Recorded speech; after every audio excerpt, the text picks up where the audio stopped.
So, today's cryptid is the Goatman. And yes, it is in fact the same Goatman who had his bridge taken away by Shane from from BuzzFeed Unsolved, or formerly BuzzFeed Unsolved. Now they're ghost hunters.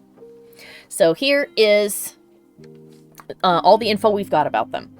According to urban legend, Goatman is a creature resembling a goat-human hybrid, often credited with canine deaths and purportedly taking refuge in the woods of Prince George's County of Maryland. The history is as follows. Goatman stories originated in the early 1970s within Prince George's County following the disappearances and/or deaths of multiple dogs, which were later attributed to the creature. Why do they always hunt down doggies? It's so mean. However, given the condition of the remains, the deaths may more likely have been the result of passing trains. I mean, yeah. Despite evidence to the contrary, stories of Goatman's existence continued to circulate, especially among local students. Graffiti reading "Goatman was here" was not uncommon, and law enforcement would habitually receive calls of reported sightings, albeit with a number of them being pranks. The creature was commonly claimed to have a human face, but with a body covered in hair. However, descriptions differed on whether Goatman greater resembled a hairy humanoid or a human with the lower portion of a goat, similar to a faun in Greek mythology. As well, Goatman was rumored to reside in a makeshift shelter in the wooded region of northwestern Prince George's County, near the vicinity of Bowie. Occasionally, it was rumored that Goatman would venture out to kill a dog or rush up abruptly, beating cars with an axe. So he doesn't like cars either. Variations. According to some variations of the legend, Goatman is said to have once been a scientist who worked in the Beltsville Agricultural Research Center. In this version, an experiment on goats backfires, and the scientist mutates into a half-man, half-goat creature who begins aggressively attacking cars in the vicinity of Beltsville, Maryland. Another variation of the legend holds that the Goatman himself is an old hermit who lived in the woods and often could be seen walking alone at night along Fletchertown Road. According to the University of Maryland folklorist Barry Pearson, the Goatman legend began, quote, long, long ago, and was further popularized in 1971 when the death of a dog was blamed on the Goatman by local residents. Pearson's relates that, quote, bored teenagers keep the Goatman legend alive by repeating the story and suggesting that the creature attacks couples, frequenting the local lover's lane, subsequently stirring interest in sites like Fletchertown Road. And that's where the old Alton Bridge comes from, and that's the one that got taken away from him by Shane of Ghost Hunters. Hello. Hello. How's your throat feeling? I was worried you had lost your voice. It was definitely worse earlier today. I had a few hours of bed rest, some, what's it called, hot lemon, and it was like a medicine, a couple other things. And it's better. Still irritation, but better. Oh, that's good. Well, it certainly brought your accent out in force, I noticed. It repairs your accent for you. So I don't know how much of the Goatman legend you heard, but he's either an old hermit, a magical demon, or a scientist who accidentally turned himself into a goat. Now, the reason I hid my references for so long, because Mike has not seen them, is because of this reference right here. Oh. It's not really a reference so much as it's just a very entertaining picture that I found when I looked up the Goatman. So, yeah. Get a room. Well, I mean, the last paragraph said that teenagers are like, oh, he haunts all the makeout spots. If you go there, the Goatman's gonna get you. Ferb says he's a scientist hermit. Let him do science in peace. Yeah, stay off his bridge. He's trying to science it. So I got some pictures of goats. And then I also got a couple pictures of sheep. Because the Jacob's sheep has fucking amazing horns and I want to use it. I also have this really cool video, which, unrelated to this being the cryptid of the day, floated across my dashboard this morning on Twitter. So if you give me a second, I actually kind of want to show it to you guys because it's really cool. I have no idea how to communicate to you who it's by because their profile is not in English and I can't read it. Sorry, but Discord was there for a few seconds.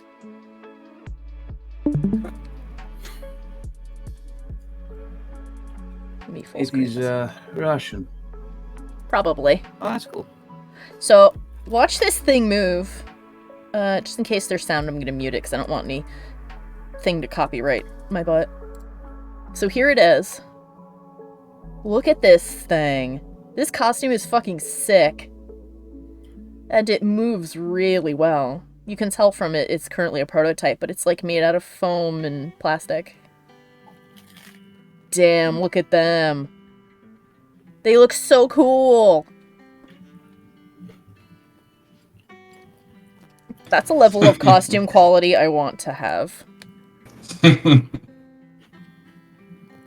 It looks like, what's the is there like it's like an anime, or maybe it's Pokemon I'm thinking of? I don't remember. Oh, the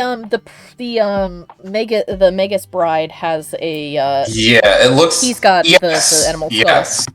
Yes, it looks vaguely like multiple anime. Yeah, let me turn you down just a teensy bit.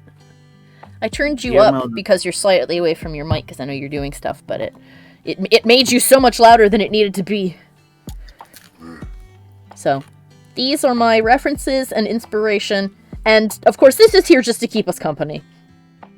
For the Goatman. Guillermo del Toro is looking at that costume and saying, hired. Soon. Alright. Let's move these references over a little bit so I have some canvas space to work with. Yeah. Oh, sorry. By the way, I've got a crusty cob that I'm eating from my dinner, so I figured, crusty would be good for my throat. I'll mute myself when I take bites, sorry, because it's very loud. That's okay. You don't need to apologize, and thank you for protecting our ears. So let's Goatman. So I don't think we want to give him a... no mukbang, not here.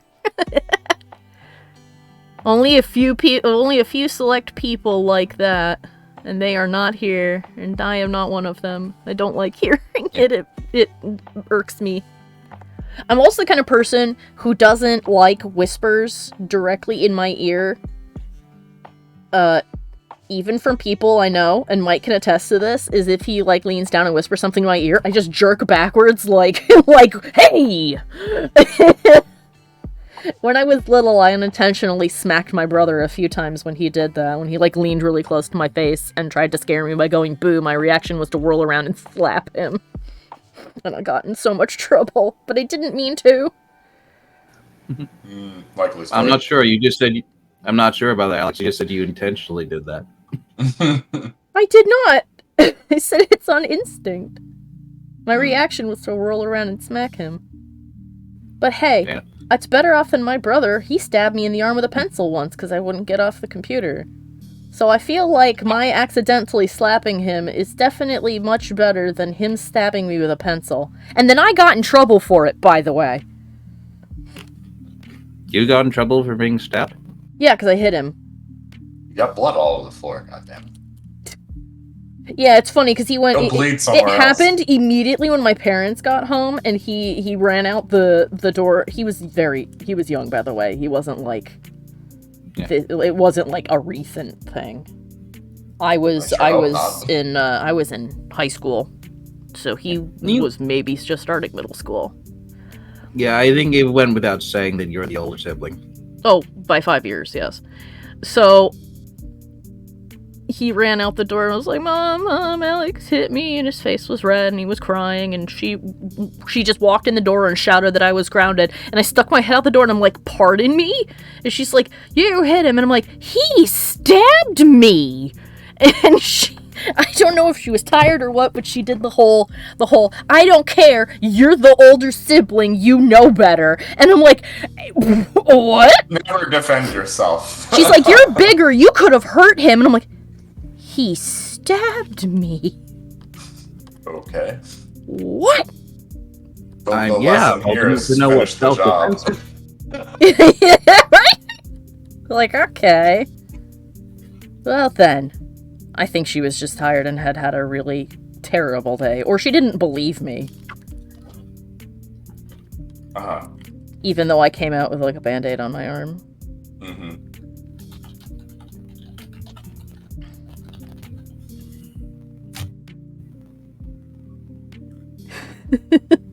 And do you think the Goatman has any unruly siblings? Do you think that there are multiple Goatmen? Do you think? Yeah. Do you think that if the Goatman used to be a scientist, that the reason he is a goat now isn't because of his own mishaps, but because his younger sibling snuck into the lab and fucked up his experiment, and that's why he's a goat?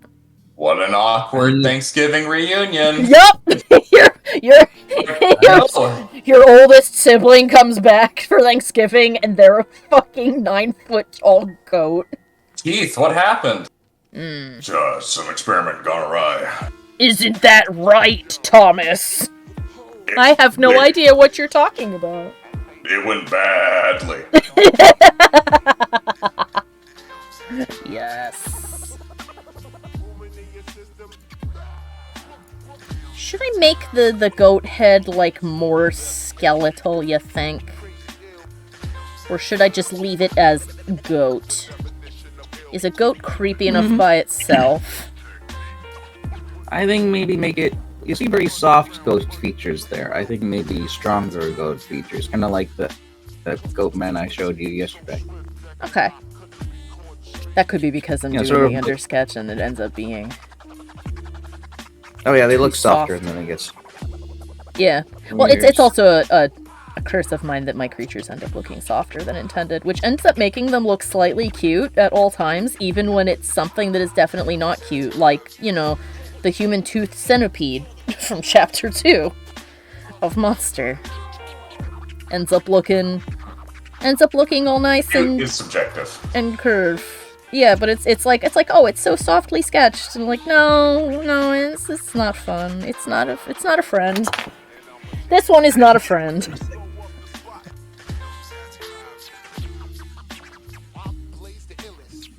I like these curved horns. These little spiral horns. Maybe I can incorporate them somehow. Without it looking weird. Ooh, or maybe. I like the idea of it having 6 horns. Get 2 little ones in the front.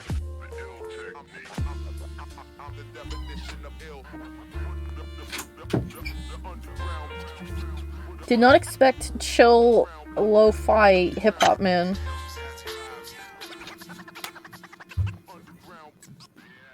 No one expects the chill lo-fi hip-hop Rap man. Man.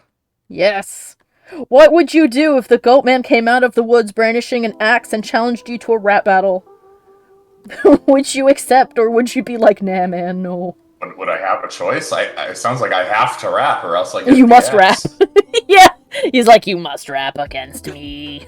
I'll be like Eminem from that MTV video a couple of years ago. Oh, where he just fucking went? Yes.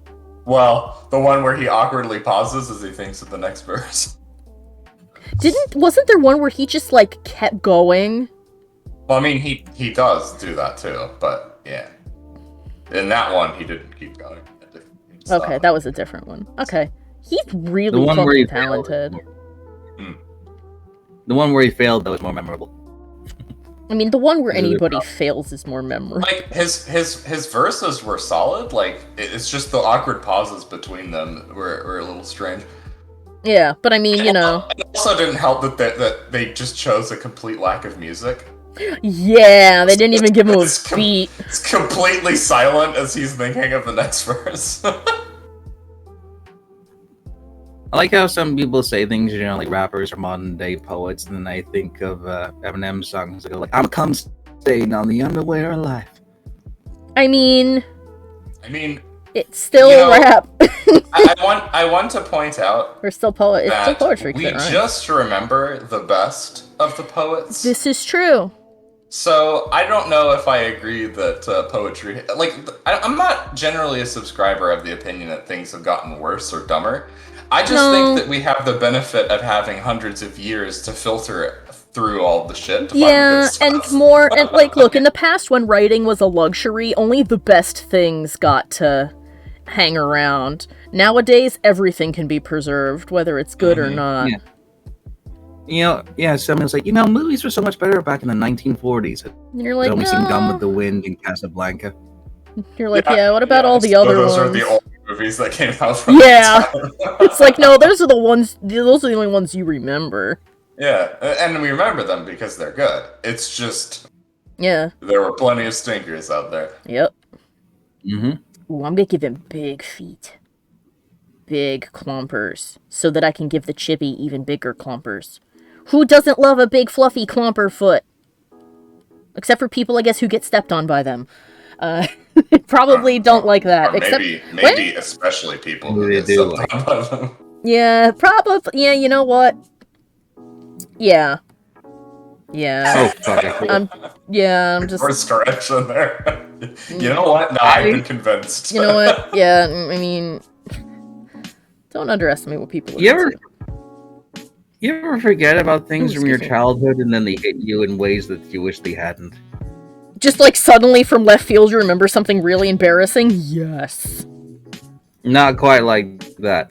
Okay, so the other day I looked up Power Rangers clips because I was just like, a little bit nostalgic, I guess. Or Love this. Is it the OG series? no, like the ones I watched when I was a kid. It was like I remember. I don't know. For some reason, looking into knights and stuff like that, and there's one called Mystic Force, which is about magic and all that. That one is really bad.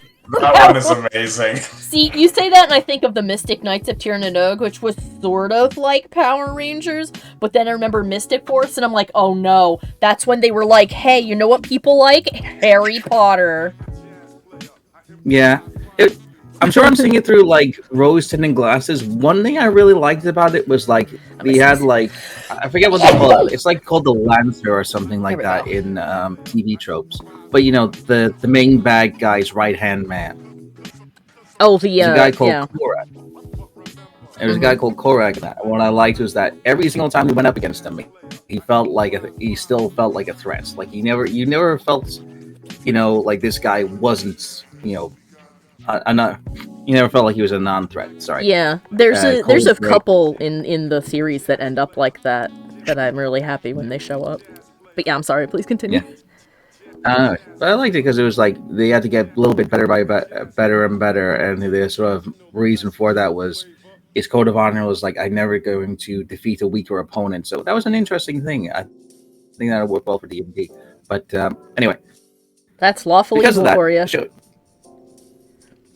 YouTube decided to show me like a recommended episode of Power Rangers Mystic Force, and this is the thumbnail. Let me see. I have to open that. People need to see. This is the thumbnail of the video that David got recommended. Come here, you. Come over to my screen. There we go. Just absorb this. Absorb it into your being as I slowly zoom in on it. There we go. I remember this. This was legit. Incredible. Amazing. God, those muscles are like DBZ level of too many muscles. Good God. That's what I'm talking about. Like, I did see. Lord. Yeah. I saw it. This is what the Goatman needs to look like. It's fitting because I think they were all like had their own magical creatures, and this one was the Minotaur. Oh. Actually, just real quick, that's a good question. Should this Goatman be like really buff? Is this a really buff Goatman, or is this like an anorexic Goatman? No, buff. Buff. Alright, we're buffing.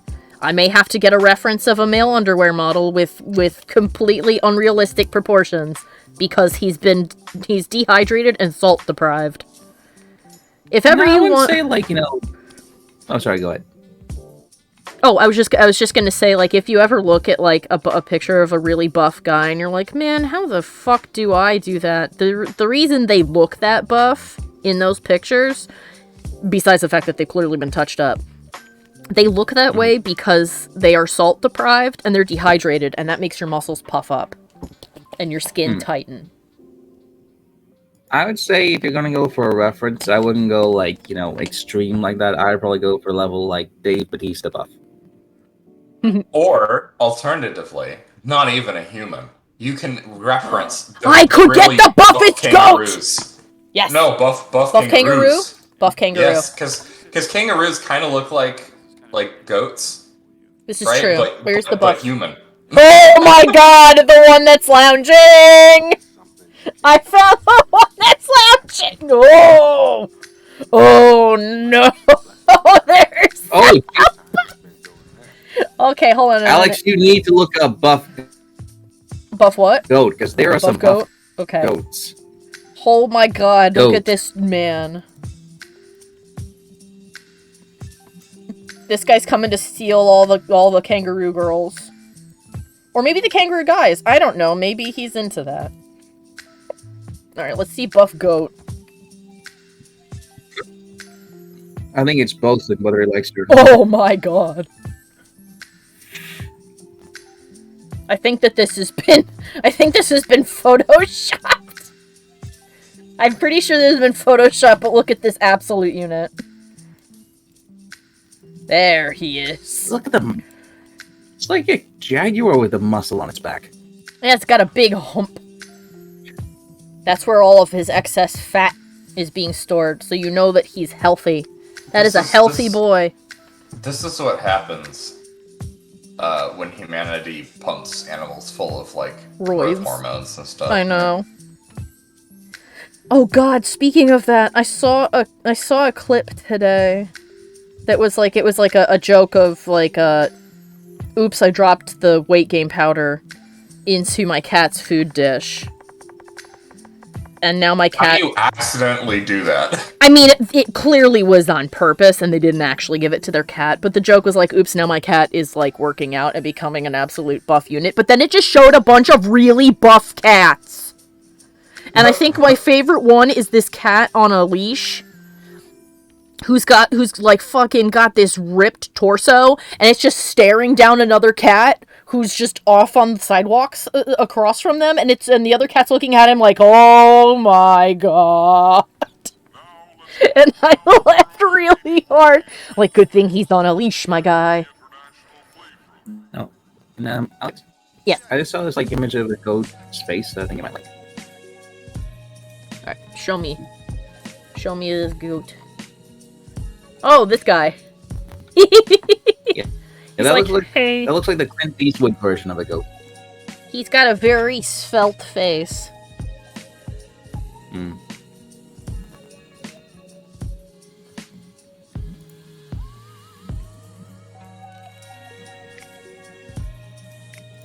Amazing. I can't tell if this. I just typed in buff cat. I can't tell if it's buff or overweight. The answer to that question is probably yes. Oh no, it is buff. It's Like, important. It's a relative build. It's important to keep a note that, like, if you are buff, you are also very heavy. Yes. Things that are buff are often extremely heavy. I mean, like, oh, god. It's weird seeing muscles on animals. Well, it's because here's the thing to remember about animals like cats, is a cat is a very muscular, lithe frame inside of a bag of skin. And it's that way for a reason. Mm-hmm. It's to help them escape. So when a predator grabs onto their skin, because their skin is so loose from the rest of their body, they can twist around in it to defend themselves. I've never heard a more flattering description of a cat. Is a very lithe and muscular creature inside of a skin bag, yes. Here's one for you. Muscular dog. Oh god, that's a dog with a disorder. They're not supposed to look like that. That is breeding gone. Cats are supposed to look buff? No, they're not. They aren't supposed to look that way. There's something wrong with them. Yeah, it has. Somehow that dog looks ripped, but also has the face of a puppy. I don't understand. Well, that's because, the pit bull, at least, is that a pit bull? I think that's, or is that a No, that is not a pit bull. I don't know it's not a what breed pity. that is. But, alright, so it says here how world's strongest dog, Wendy, had double muscle mutation. Yeah, so she's mutated. Made her twice as big as normal. Yeah, but, that kind of breed, I recognize that breed as one that's supposed to be dangerous. But even though, yeah, they can be aggressive if they think you're a threat, if you've properly trained them to not go after things, like personality-wise, those dogs are incredibly sweet. They're sweet and they're very gentle to their owners, and they always look at you like they're just a soft little baby. The only thing is that a lot of people take that to mean they don't need to train them to know that they shouldn't go after things, and that's where the problem is. Because the dog is a perfectly reasonable, rational creature until it sees something it doesn't know, and if you haven't taught it, oh no, don't worry, it's fine, you don't have to attack that, we're not in danger, you know, the dog's breeding kicks in and says, well, I don't know what that is, and it's in our territory, so now it's time to do something about it. Time to bark and growl, and if it doesn't leave, I'll grab it. Hello. Mm-hmm. Here's I'll do one sec. Here's another muscular animal for you. Hang on, that didn't work. I'll be back in a sec. I've been drawing so many creatures with, like, little floppy goat or bunny ears, so I'm getting really good at drawing them. Yeah, repetition is how you master. It's called practice! It's how I learned to draw hands and feet. I just drew a bunch of them, and then I was like, I remember how to hands and feet.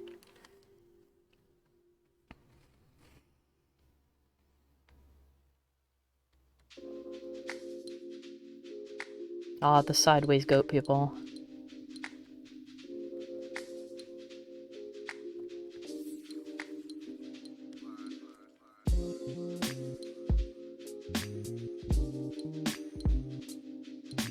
I really don't understand my parents sometimes. Like, Aww. So I've got a sore throat, and just to be on the safe side, I took a COVID test to see if there was anything. It's best COVID to test be came safe. back negative. Oh, good. So I went downstairs to the kitchen, you know, really roamed the place, and my mother was asleep at the time. And my mother and father now I've gone downstairs and gone back up to dinner. Like, how was the how did the COVID test turn out? And like, it was negative. I'm like, do you really think I would be walking around the Just place if it was possible? hoity-toity if I actually had I had COVID? Goodness. I mean, I'm guessing that they expected it came back negative, or else you wouldn't be wandering around, but it's good to ask anyway. Because, I mean, if you said, oh, it was positive, they probably were like, well, then get the hell out of the kitchen. Get to bed.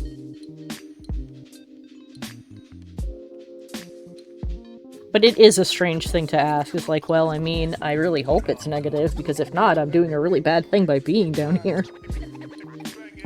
I know you guys have had your shots, but you still shouldn't, you know, hang around a person with COVID. We haven't had any recently. I think the last one was about a year ago, maybe. Things are just... The NHS is not distributing them for free anymore.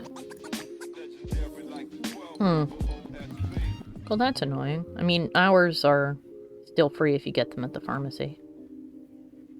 As far as I'm aware. Maybe making things stuff, but I know that they're not making, huge proclamations like on the next... Yes, basically now you need to pay attention rather than just listen to the news. Haha, hooray, we've given up. And here we are. Another muscular animal for you. Oh boy, what is this one? It's a very photoshopped buff squirrel. Just in case anyone was curious, I'm not going to keep dragging them over. Fair enough. And if you're wondering what that ba-dung noise is, that is Dropbox letting me know that my sweet Mikey has put more seamless textures for our maps into Dropbox. Thanks! Yeah.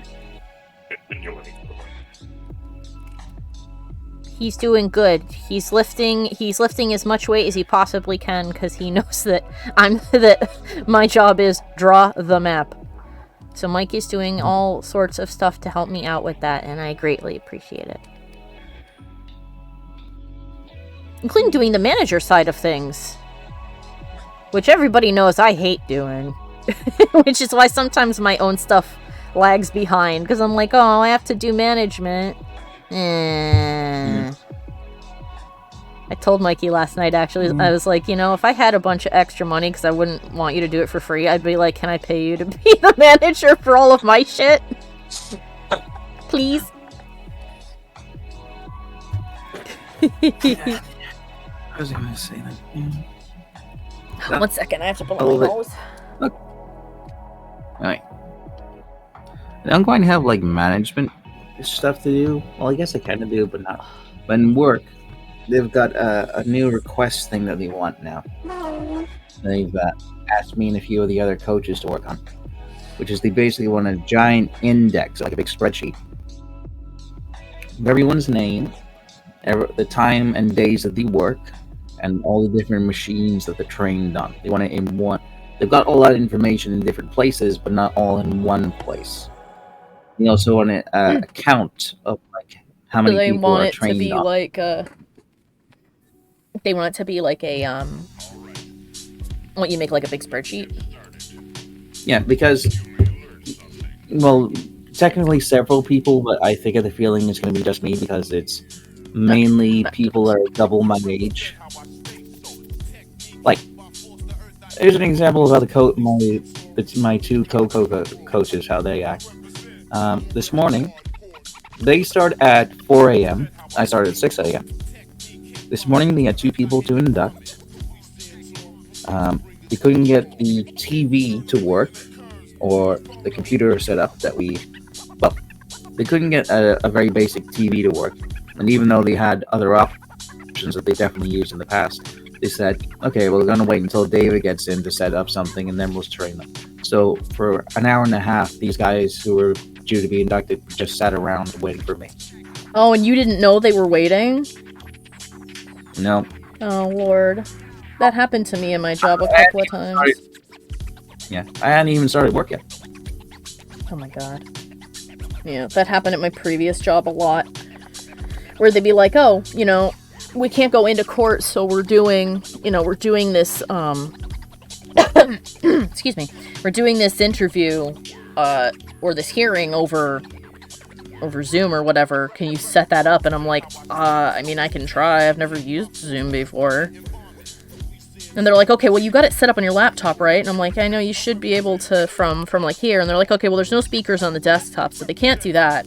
So give us your laptop, set it up. And I'm like trying to get the thing to work because I don't know how, like, I've never used Zoom. So I'm fiddling with all its settings and stuff. And I'm like, I think I got it. No, I don't. Hold on. And they're like breathing down my neck. They're like, come on, this thing's in like 10 minutes. I thought you knew how to do this. And I'm like, you sprung this on me now.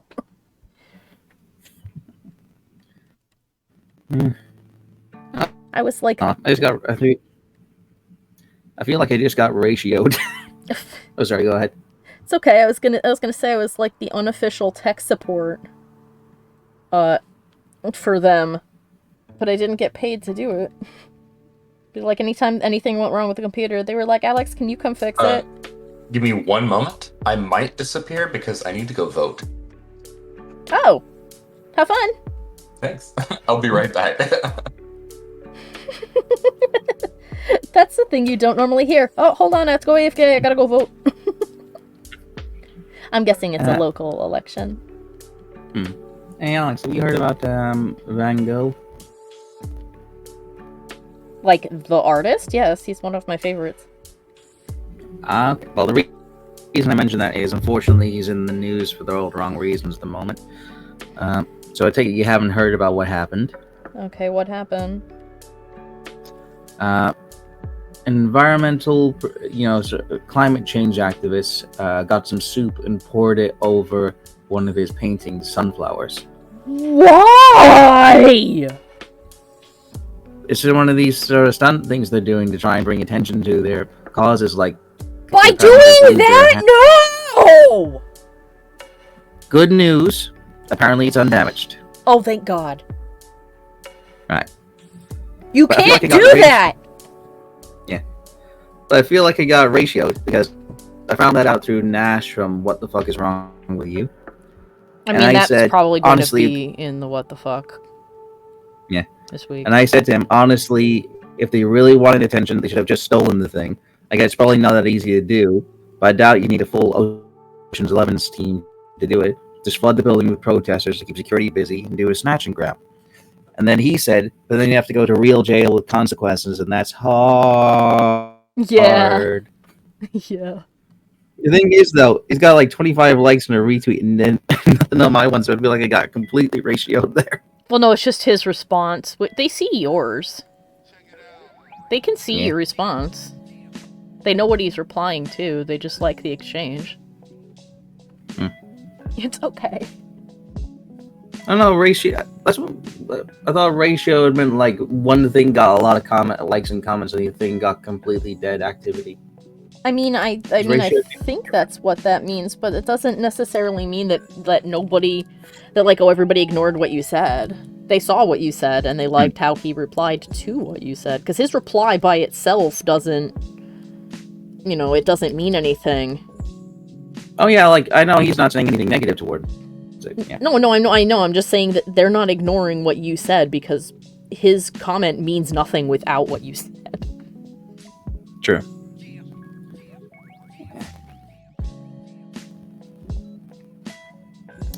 And he did. Goatman knew him well. Got some nipples. The question is what she decided to point out. Question is, are you gonna give him just 2 or are you gonna give him like 8? I mean, he's part man, so I guess the torso is the man portion.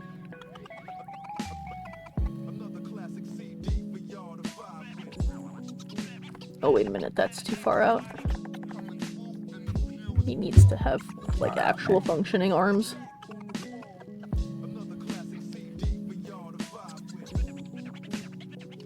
Can I ask you a slight request? I mean, you can certainly toss it my way. Okay. So, just for the sake of puns, since there's a goat and goats have beard, could the axe be a bearded axe? What does a bearded axe look like? I'll get you a picture. If it's a cool axe, I might. Pretty much. It's sort of like a combination axe and ice pick, kind of. Oh, like a fireman's axe. Ferb says, isn't getting ratioed mean getting tons of comments on a post and not a lot of likes or something? Oh, maybe. Yeah, that might be what it means. I don't know. I don't Twitter.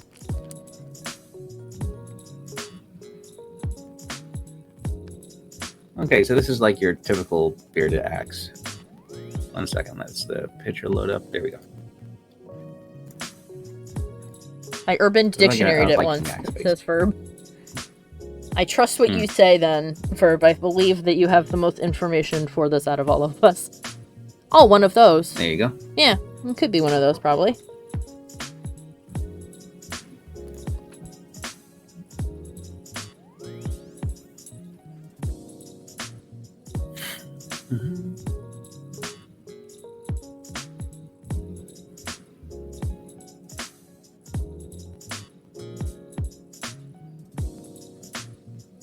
I imagine that's for like digging in the ice.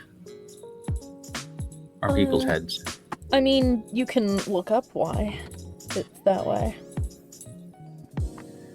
I said copy. Open, come on. Copy image. Paste image. There we go.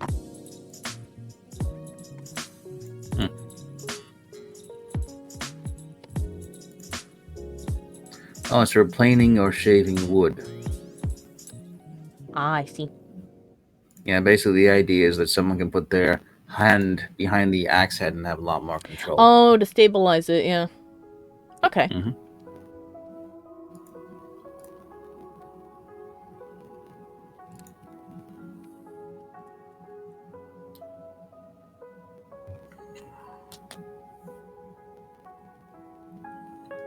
And all the horns.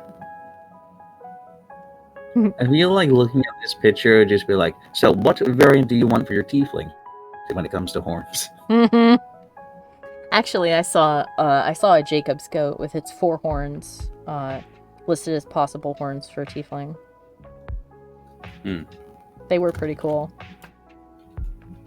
They are really cool goats too. They're also very patient because they will let you sit there and manhandle their head. which is very fortunate. Actually, I believe I took a picture of them when I went. I actually took a picture of a bunch of them The Jacob's sheep. I took a bunch of pictures of them when I went to the fair last weekend, and I put them in the Patreon Discord. I live blogged my adventure at the local fair. In case you're curious as to what kind of cool stuff you can expect on my Discord. It's a lot of pictures, it's a lot of memes, it's a lot of photos of random stuff, including pictures of my cats. But I mean, who doesn't like pictures of cats, other than, I guess, dog people? Oh, I just saw what you posted earlier today. That's amazing. Oh, the thing about the bomb in World... Yeah. So, that is class.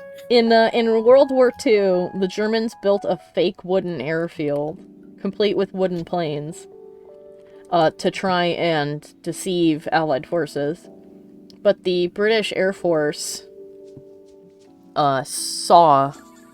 Oh yes, Ferb, we are talking about my Discord. I was talking about live blogging my my adventure to the fair last weekend and how I posted all those pictures. I'm gonna sneeze. There we go. Sorry. But I posted, and this morning I posted a thing I saw that made me laugh really hard, and that is that in World War II, the Germans built a fake wooden airfield, complete with wooden planes, to try and deceive the Allied forces, except that the British Royal Air Force knew that it was there and had been observing it the whole time, and when it was finished, they sent a single plane to drop a fake wooden bomb on it. And I thought that was hilarious. Hysterical. I hope whoever came up with that idea got a promotion, because that's funny shit. Also, it just further goes to show that, once again, human humor has been the same from the moment we poofed into being and could be considered a human. Mm-hmm. It's never changed.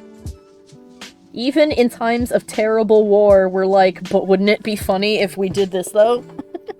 Because that's the only reason that you do it, is like, but it'll be really funny. Let's drop a fake bomb on their fake airfield, just to prove to them that A, we know it's there, and B, we know it's fake. Good shit. Good soup. Good shit. Good soup. For the longest time, I didn't know that was Adam Driver going good soup. Oh, absolutely, Ferb. Ferb's been posting pictures of their Furbies, including one called Woodsworth, who is an absolute unit. He is the roundest boy, and I love him. I got so excited when I saw a picture of him the other night that Ferb posted. They made a tie for him, and he had on a little Build-A-Bear workman's hat, looking like a little blue-collar business boy. I love it.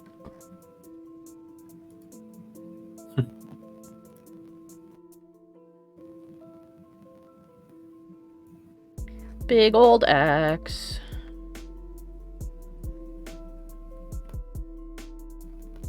Axe body spray. Oh, let's hope not. That'll definitely keep people away from your bridge. That stuff stinks to high heaven. And it's not just like the scents themselves, which are already overly strong and smelly and awful, but people who like to put it on always put on so fucking much. So even if it was a smell you could tolerate, it's like, well, now I'll just suffocate, I guess. I never want to hear a dude bro complain about a girl wearing too much perfume again. Not after the Axe body spray time to bathe in it nonsense. There's also a bunch of dudes. Like, the only thing worse than that are the dudes who like to put tons of it on themselves and also not shower. That is the smelliest human being. And this makes up for it. Of course, Ferb. I love Woodsworth. He's such a cool dude. He's adorable and he's round. Boy. Little round boy.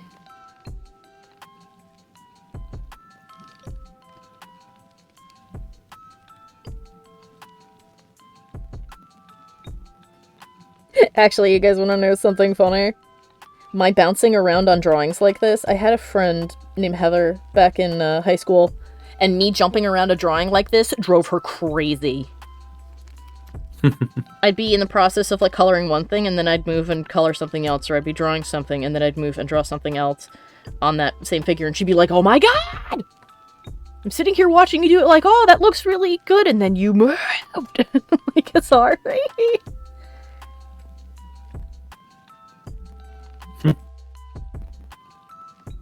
That's good, like you are a robot 3D printer. Well, like how I just stopped drawing this hand and went and gave him abs, and now I'm back on the hand again. Mm-hmm.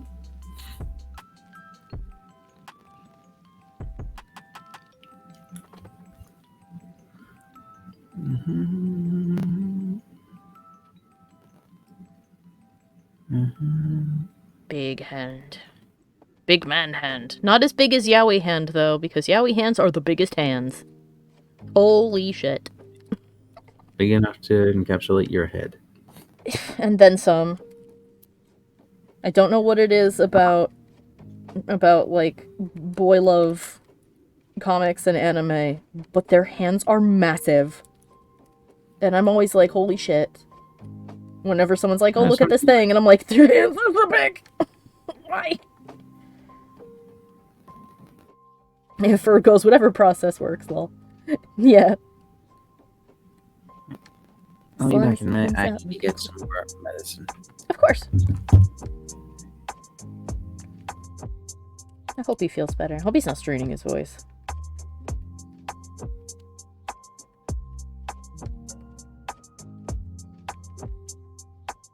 Gotta give him claws. Almost forgot claws. Can only see it on the thumb here, but I know he's got... Everybody's always like, oh, he got claws.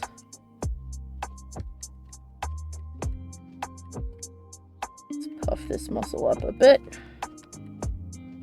Go.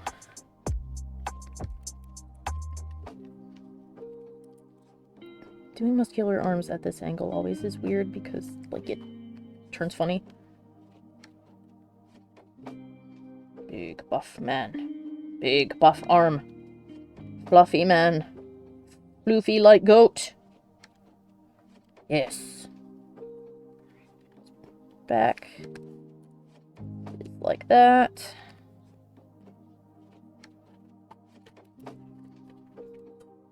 Got that trim waist.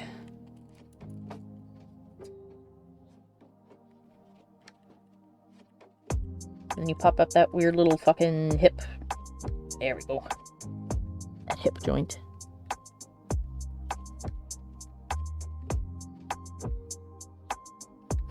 Making us a thirst trap, Goatman.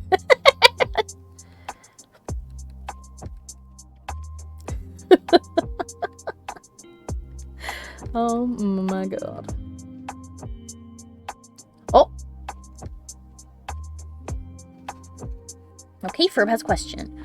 Ferb says, I would like your opinion on a type of situation if you're comfortable discussing ADHD things. Yeah, I'm fine with that. I have this instructor who's very, quote, cold with his marking. Like, just saying what needs improvement. For me, this is tough because I find praise works better for me than that.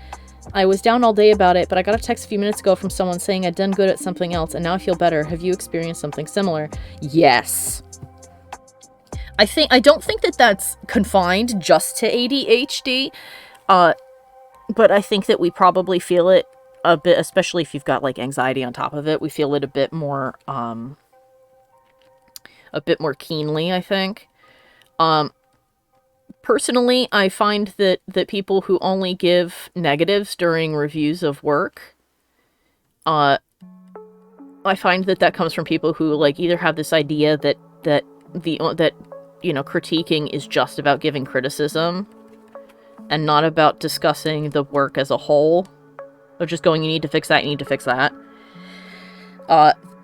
Or people who think that, like, you need to, like, toughen up, or that it's childish to have your feelings hurt by thinking what you did wasn't good, and that people are disappointed in it. So, I, for one, am not a fan of that. I'm also not a fan of people who just only compliment a work and then do not give it any criticism. Because how is somebody supposed to improve if you don't tell them, you know, what looks off to you? It doesn't mean you have to be a dick about it, obviously, but...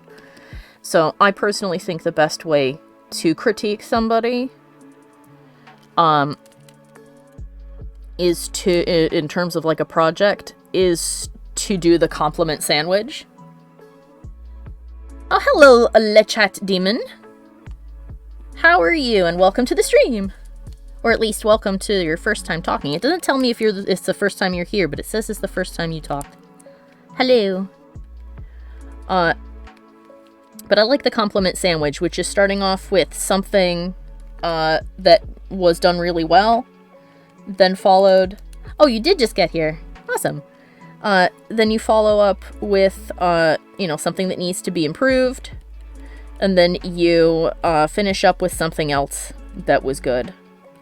And I feel like that helps not just people who have ADHD or similar. I think that just helps people as a whole. I think that's a good way to do a critique of someone's work. I get that if you're working at, like, an office or whatever, there's not time to do stuff like that. But in that case, I feel like, you know, you can give a critique or, like, guidance of how someone's work can improve without being a total douche about it. I'm looking at my previous supervisor, who fucking talked down like you were stupid every time. She's like, oh my god, didn't anybody teach you how to write a letter? I'm like, what are you talking about? This has to go over there, and this part is here, and the date is always off. You don't ever indent the first paragraph. And I'm like, really? I was taught to always indent the first paragraph in something. She's like, no, who taught you that? I'm like, high school did. Oh, well, I don't know what they're teaching nowadays. I guess things must have changed. And I'm like, yes, people don't care about that anymore. But anyway. So. Yeah, Ferb agrees. Ferb says, oh yes, because insulting people really helps them improve. Yeah. Always. Always. You know, if you talk down to somebody and make them cry, surely they will be, you know, they'll improve in leaps and bounds and thank you for it later, she says sarcastically. They went to the J.K. Simmons School of Teaching. I should give him floofier haunches. I mean, we'll lose the boy hip divot, but then we'll have floofy haunches. I think it's a worthy trade. Ferb says, but thank you, I have a lot of anxiety on top of ADHD. Lol, this semester has been a rough one. I'm so ready for it to be over. Yeah, I can completely understand that. And I'm glad that you felt comfortable enough to share that with us and ask my opinion. Thank you. But, like... I should change my profile. Like, I don't like when professors are unnecessarily mean to their students like it's gonna make things better. It's not. Just be nice to them. Doesn't mean you have to coddle them, but, you know, you don't just, like... Oh god, I forgot the name of that dude, the idiot sandwich guy. Who the hell is that? Gordon Ramsay. Gordon. You don't have to Gordon Ramsay him, like your student. It's not going to make them better, it's just going to make them depressed, and maybe then they'll quit, and then you'll lose out on, like, a potentially, like, really good person in that field because you were a douche. I like sharing things around because it's okay to be soft and feel hurt by things. Exactly! It's okay to have your feelings hurt. Like, what it comes down to is it comes down to a proportionate response. If somebody said something and it made you feel bad, there's nothing wrong with feeling bad. If a person said something that made you feel bad and you fell to your knees in the middle of the street and sobbed uncontrollably for 6 hours, that sounds like that might be a bit of a problem because now it has interrupted your day and put you in a dangerous position, i.e. the middle of the road. Just like if somebody said something that offended you and made you mad, there's nothing wrong with being mad. Like, you know, and going on to like your blog and writing a big long paragraph about what a jackass this person is. But an unproportionate response would be, and then you picked up a brick and threw it through a car window, and that was too much. That's too far. Oh no. So. Get the big fluff. Big floofy. Poof. There we go. Yes. I'm pleased with this buff man. Have to... Mm-hmm. Very good work. Have to draw that axe. So many references. So many references. I only need this one right now. Oop.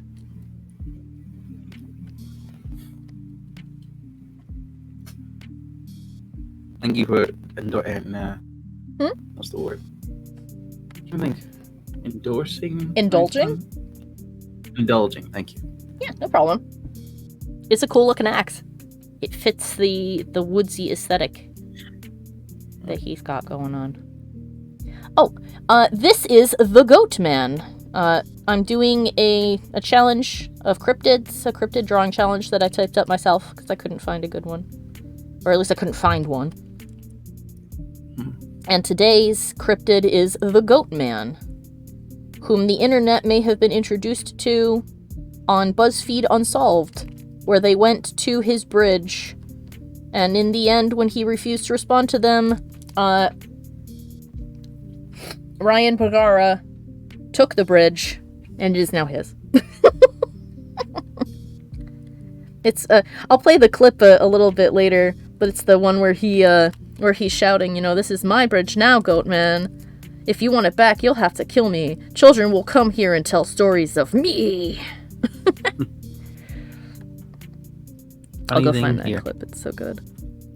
The Hollywood Reporter. The Rings of Power showrunners say Sauron will be like Walter White in season 2.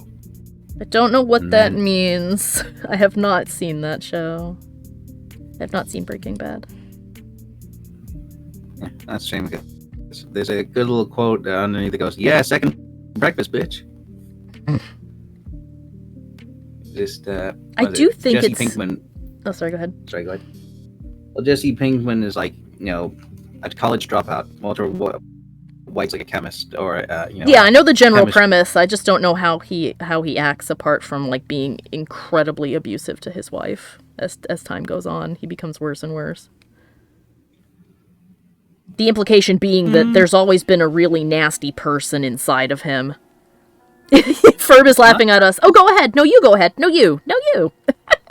We have to have a polite off. I'm sure if he gets incredibly abusive, I know that he gets very manipulative. Yeah, well, I mean, that I would count that as being abusive. Purposefully manipulating and, you know, like gaslighting his wife and blaming everything on her. And I think she's got cancer, too, which just makes it, like, worse. He's not noticeably abusive to his family, as I recall. It's more like himself. Okay, so it's not like he's going around, like, beating his wife, but he's not being kind to her at all. And basically, he's slowly wrecking himself as well. Yeah, he manipulates pretty much everyone around him. As for his wife having cancer, I don't think that's a thing. Okay, so she doesn't. I thought that she had cancer. He does. He does. Oh, okay. Yeah. He does. What starts off is like, I think how the show starts is a couple of meth addicts or meth dealers kidnap him along with his student or something. Try to get him to make meth. But instead he makes like a sort of bomb or something out of the chemicals he's given, and uses that to escape. But that kills the drug dealers, and then him and the students sort of pick up where they left off and start. Oh yes, he discovers he's really good at making it or whatever. Okay, so Sauron is going to be a absolute disaster like him then. According to I think what's happening in the show is that Sauron is like not turned to the dark side yet, so it's going to be like a slow progression of seeing him getting worse and worse. I have not seen super far into the series, although I'm liking it so far. Sauron hasn't appeared, namely because I know what he looks like because of the thing that floated around going, "Look, he looks like Eminem," which he does. I will say, he does look a lot like Eminem. Yeah. But basically, with Breaking Bad, Walter White starts off, innocent, sort of regular, sort of suburbanite 40-year-old man with a regular job, and then turns into basically the head of a small crime organization. Yeah. Like I said, I haven't watched it, but I have heard other people talk about it. Cults, Cryptids, and Conspiracies talks about it sometimes. And from what I gather from the bits that they've shared, it seems like the ultimate implication is that this side of him isn't something new. It's always been there, and now it's crawling back up to the surface. It's like, oh, inside he's like been a powder keg waiting for the right kind of fuse to set off this disgusting person inside of him, and now it's been given an outlet. Well, yeah, I think like he's always been like the guy who wanted to be the big man. Like he's got a ton of pride with him that costs him a lot. Yeah, even though he's got now he's got intellect. It's like now that I have all this power, time to decide if I should go mad with it. And the answer is yes. Yes. I should make this axe blade a little longer, I think. Not too long. He's a manipulator of everyone that's, let's say, less intelligent than him. Yeah, or at least everybody he views as less intelligent than himself. Well, there's definitely... Let's put it this way. Walter White is very intellectual, but there's definitely people who are wiser than him, who can see through him. Mm-hmm. Everyone... Oh, sorry, go ahead. Yeah. Other people sort of get not quite enraptured, but because he's like the science guy, like the IT guy, they underestimate him.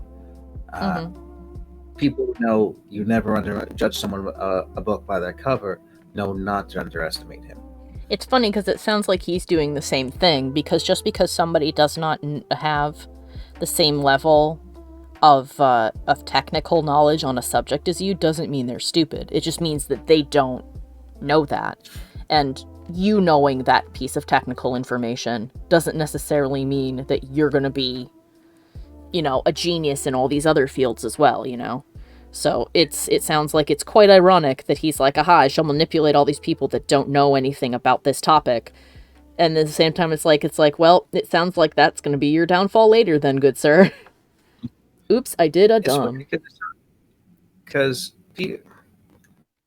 so I'd say probably what happens most is like people underestimate, respect his intellect, but what really they tend to underestimate about him is just how much of a wild card he is. Because everyone expects it to be his student who is a meth addict.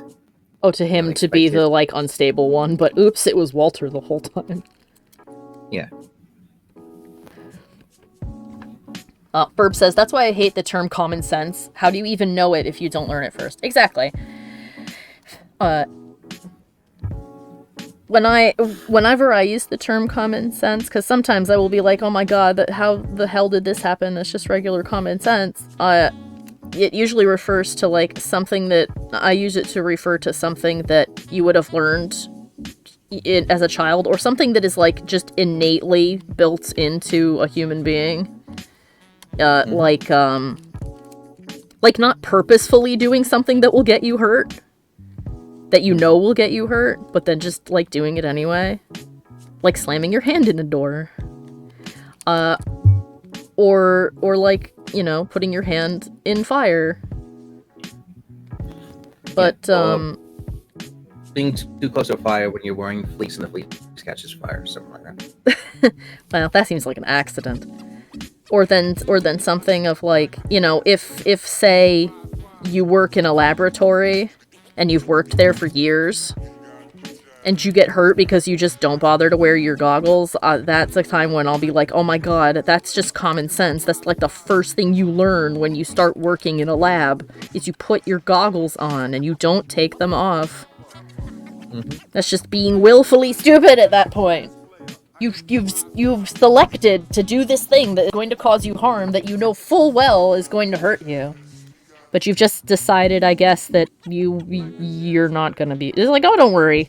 I'm too good to be hurt by that. And I'm like, I wouldn't tempt fate like that, my guy.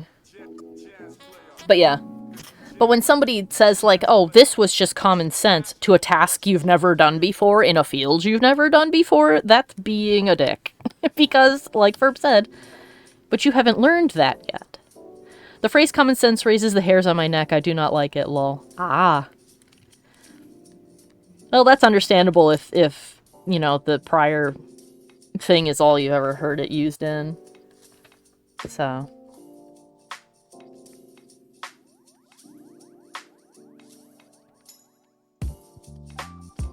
let's see. What does the tail... the tail in a goat is usually short, but I feel like he needs a longer one because he's bipedal. Give him some floof. A strangely cute little goat tail, actually. Oh my god, if I really wanted to be an ass, I'd just put like a bell. Should we put a bell on him? Chat, I need your feedback. Do we put a bell on the Goatman?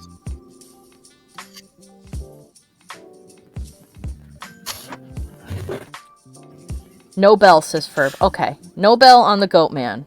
Got it. You could have it be like around his neck, like a big, like a cowbell bell. I was gonna say put something sciencey on him, like a stethoscope or something. A little calculator. Did you ever make a Grim Reaper character? Make it a Goatman. Have him carry around a cowbell, and it's for whom the bell tolls. Oh my god. That's basically Cult of the Lamb. That's a thing that I wish had happened in Cult of the Lamb. I wish that when you ran around, your bell jingled. The bell would lean more towards comical, I think. Okay, that makes sense. Ferb says, I've gone down the road that the Goatman was a scientist. Ah, so Ferb likes the theory that the Goatman is a mutated science guy and not a demon. That is also a viable option. Now, the question is, if we had to pick a real world, the bell on the chibi to make it cute. Yeah, that's, you know what? I think that's what we'll do, is when we do the chibi, we'll put a bell on him. Put a little bell.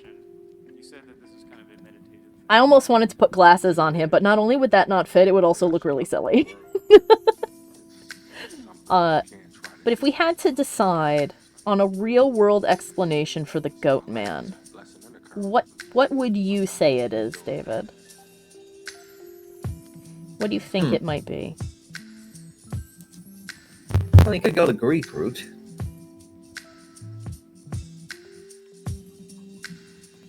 In what sense? Well, do you know the mythology behind the Minotaur? Yes. I'll leave it at that. Well, I mean, I asked for a realistic explanation for the Goatman. Oh, okay. Realistic. Yeah.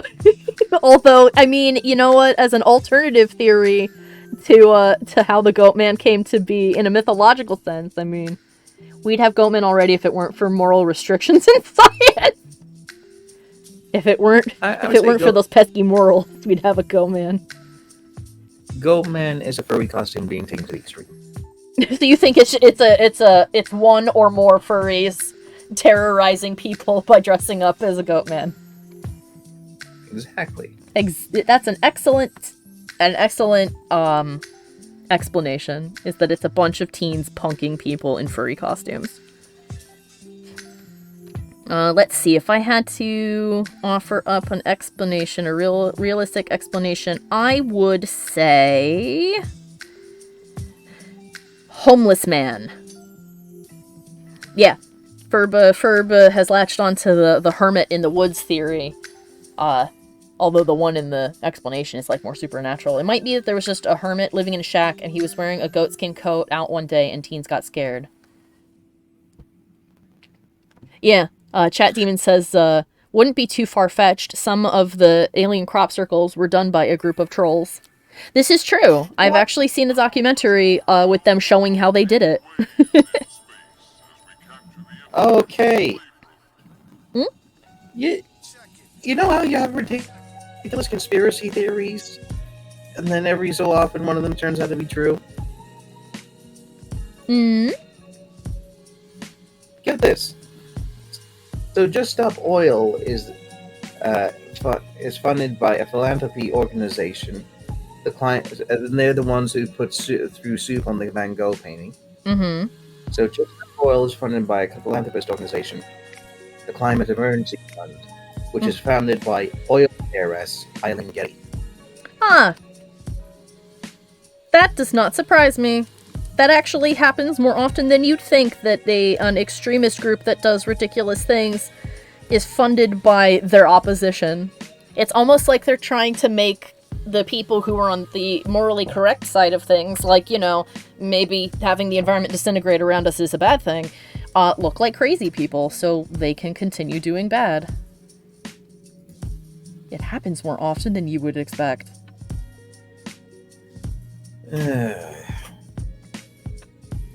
Now, as far as conspiracy theories go, or explanations for things go, that's weird. The second explanation for crop circles is also very weird. And that is that sometimes it's livestock. Sometimes they get drunk, or there's something wrong with them, and they just wander around the field, and then they, lay down, and they roll around for a bit, and then they get up, and they wander off again.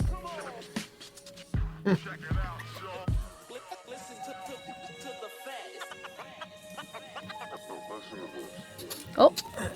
Chat Demon said, huh? I'm assuming that there will be a second part to the huh. I know that we're a little in the future comparatively to the chat. So I will wait for the explanation as to what the huh referred to, and then I will clarify whatever it was. More often than not, it's trolls, but I do know that they're... Oh, is that confirmed about the livestock? It was in the documentary I looked at, and I will double check it. Hold on a minute. I will double check it right now to see if that was refuted or not. Oh, hello, Dezarin. It goes well. Look, we have a buff Goatman. We gave him abs. Let me look up crop circles caused by livestock. Crop circles caused by livestock.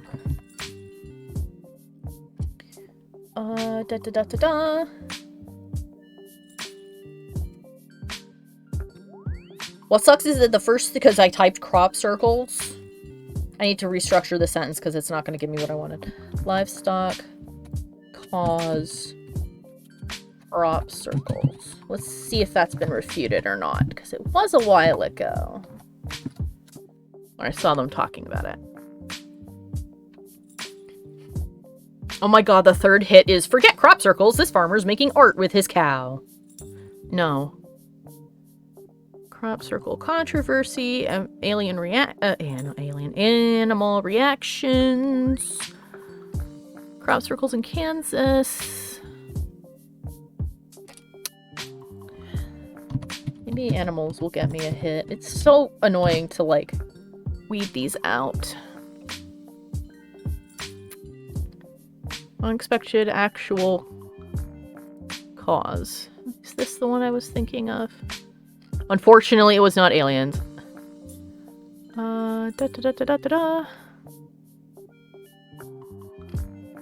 Let's see. Here we go. I think I found an article talking about weird crop circles and things appearing in... here it is! Crop circles appearing in Australian fields. And what it is it was poppy fields. Poppies are used to make opium, and in 2009, the explanation was discovered. It is wallabies. Here's a quote from the article. Wallabies are basically mini kangaroos. They're common in Tasmania, and they, like other animals, need to eat. Food sources wax and wane as seasons change, so at times they have to get creative. As the operations manager for one of Tasmania's larger opium farming outfits explained, quote, often other forms of food are in short supply in late January and February, and poppy capsules become an option, as half their weight is actually seed, which is very nutritious. It is a seed you see on bread rolls and in bread mixture and things like that, and if it's good enough for people, it's good enough for a wallaby. So they ate the poppies.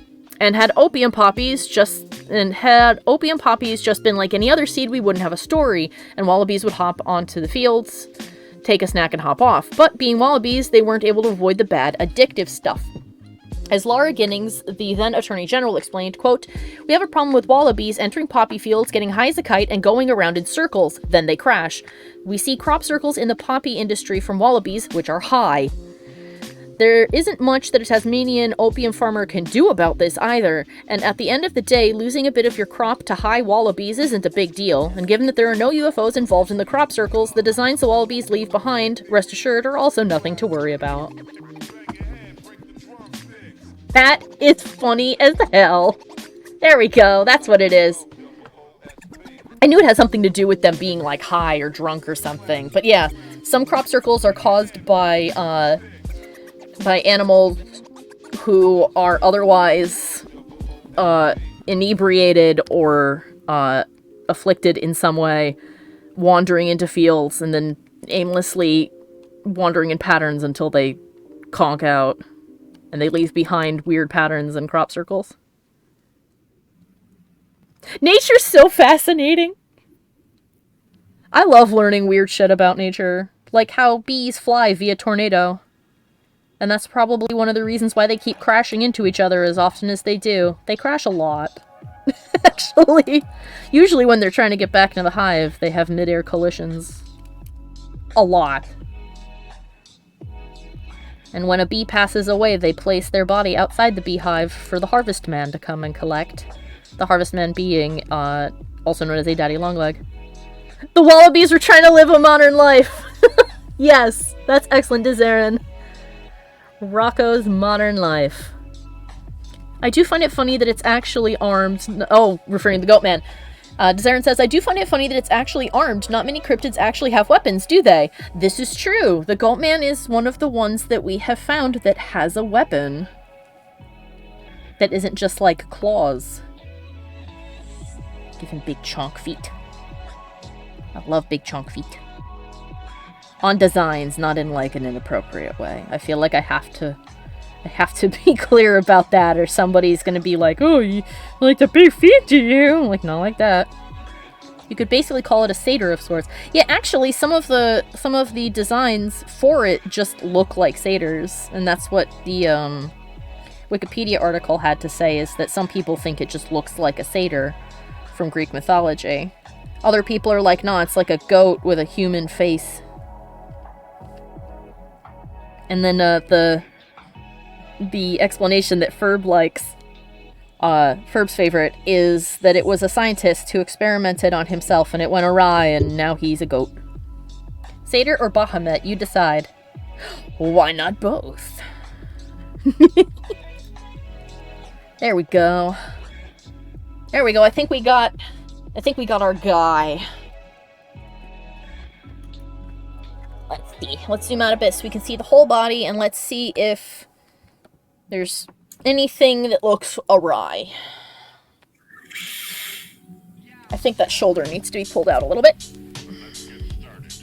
I can't imagine a roar from it, though. Yeah, I can't. Why did this do this? Okay, there we go. Every once in a while, Photoshop freaks out.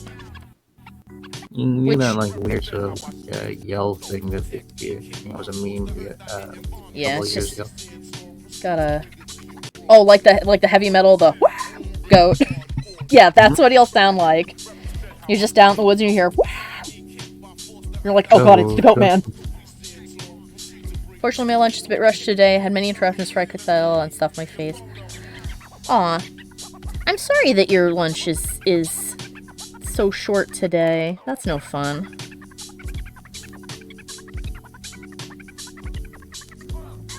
It's okay, though. We are glad that you were here for however long you could have been.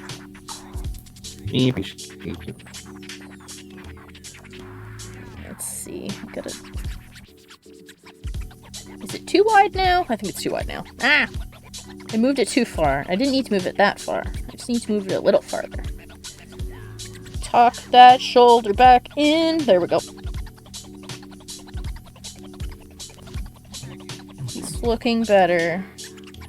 Better and buffer. That's life with family, says Bizarre.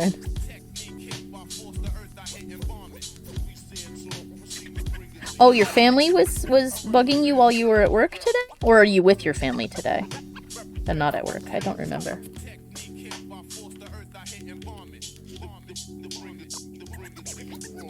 There we go.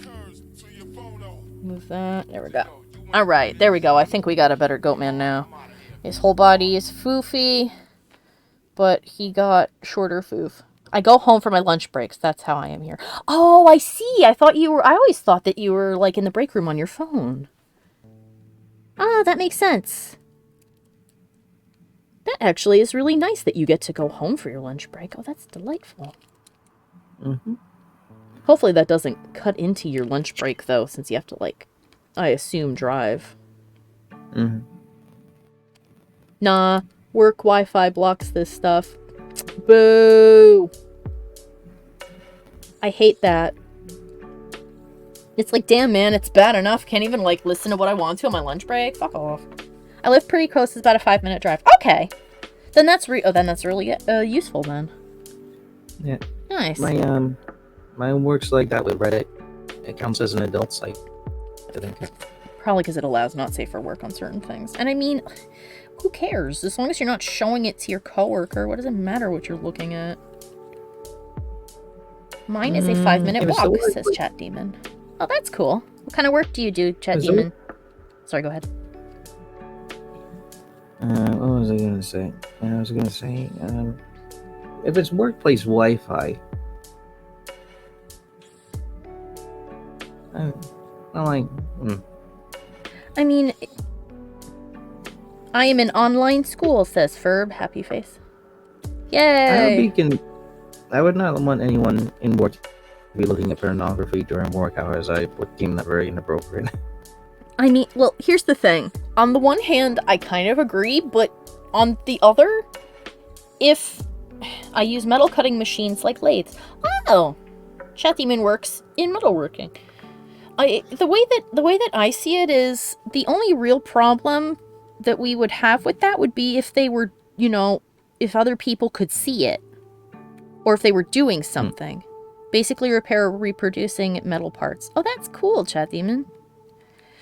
So the reason that I go, well, I mean, who cares, is like, as long as they're not doing something while they're there, or they're like showing it to people, or they've got like their headphones unplugged, what does it matter what they're looking at? The issue is whether or not somebody is going to be bothering somebody else, and that, to me at least, is an issue with that individual not caring about other people's, personal space or stuff like that. And in that case, if it's not adult content, they're going to find some other way to bother somebody. But I also understand the whole, like, we don't want people to walk in and be like, oh, look, porn. Because we had a manager like that. He would just be sat at his desk watching porn. With his headphones unplugged? I don't know if he had the sound on or anything like that, but yeah. He did nothing to, like, stop other people from seeing it. Well, that's, like, ew. One time he tried to show lesbian porn to a lesbian.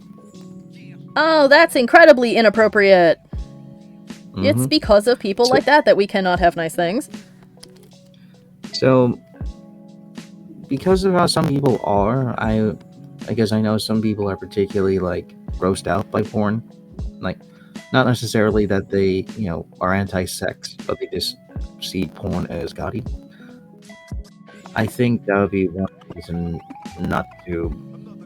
No, I would have a rule if I was a boss to that I would not want people watching porn. I mean, I understand the idea, but I also feel like the real problem is a person not caring about the personal space or boundaries of others. So it's not like, they have their phone open and they're just like looking at something and it's up to them, they're just doing whatever.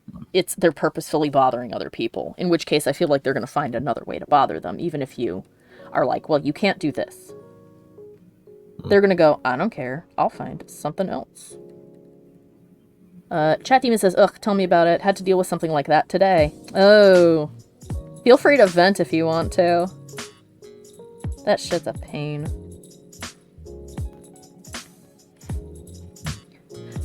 But I mean, you know, rules are whatever there. But I just think it's silly when a business is like, we will block all of the entertainment sites like Twitter and Reddit and YouTube while you're on our premises because you're not allowed to have fun, wage slave.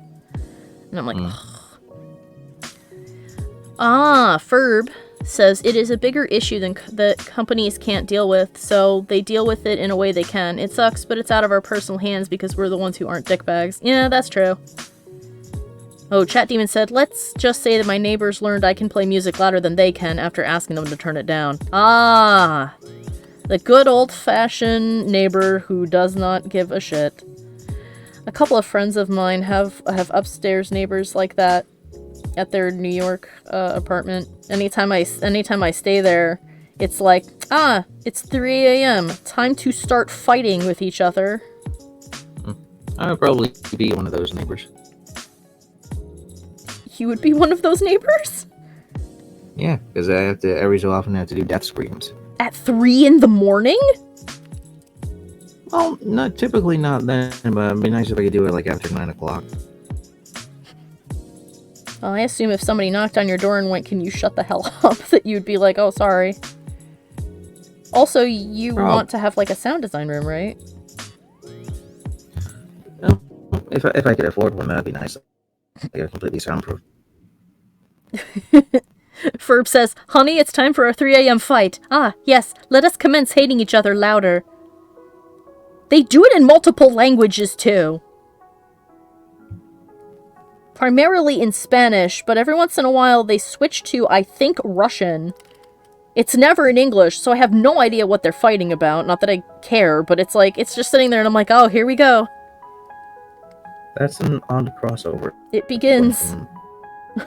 What language will I be subjected to the screaming in today? Will it be one I know? Will I at least get to be entertained by whatever the hell's going on up there? No? Okay. And it's... Crossover.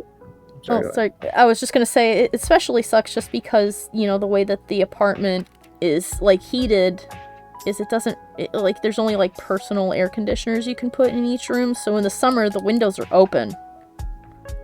And so you just hear nice and clear every scream and shout and... Like, they've got kids, too, and the kids are always stomping around. They like to play, like around 10 or 11 o'clock, they like to turn on, like, club music, and they have, like, a ton of people over, so you just, like, hear everybody stomping around, and you're like, oh, I hope this is over by 2. Like, I'm not going to bed just yet, but... Mm-hmm. I heard club music. Hello! Oh, we're talking about bad neighbors. By the way, Mikey, here's our Goatman. He a buff man. He's swole. Alex, he did my request to give him a bearded axe for the puns. Pumpkin spice latte.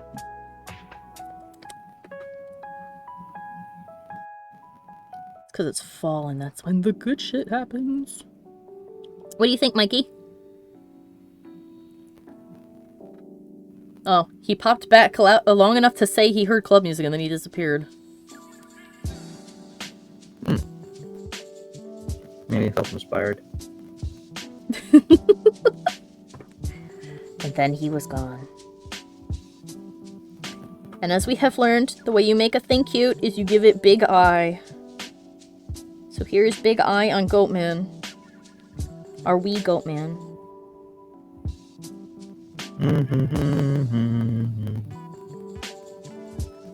This is true. Going from the animal Goatman. Big eye and big head.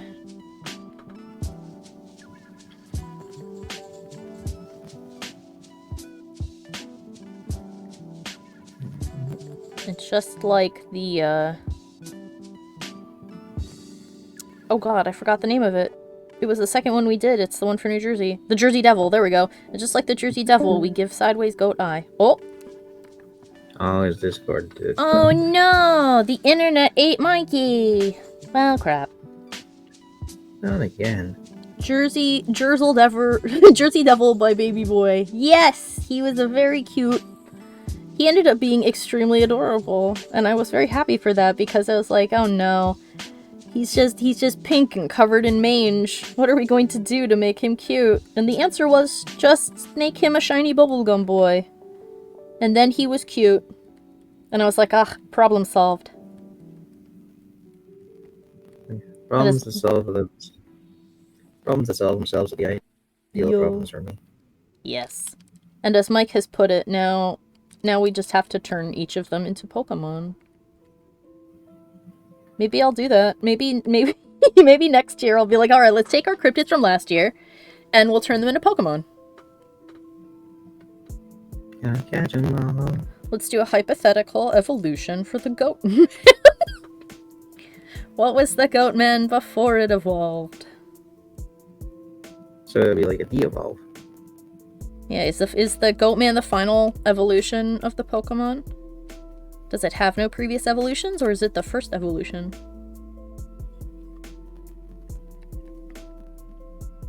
That's the real question. Of course, we can't turn them into Digimon, because Digimon do not obey Pokemon evolutionary rules. You can have a pair of, like, is the Jersey Devil the first evolution of the Goatman? Maybe. Or maybe it's the other way around. Maybe the Jersey Devil is the final evolution of the Goatman because it's got wings. Maybe it becomes a flying type. Oh, I need to do big ears. Big ear. Big goat ear. In the mill. He's back! No, Hello! Discord crashed. I apologize. It's okay. What do you think of our Goatman? I think the Goatman is looking fantastic. Thanks. He's gonna look at significantly less man. Okay, Chat Demon's got to go. And they said I should probably go. This is looking nice and eerie. Keep it up. Thank you very much. I hope to catch you next time. Oh, thank you. I hope you can too. I'll be here at the same time tomorrow. Doing whichever cryptid is next. I don't know. I don't have the thing in front of me.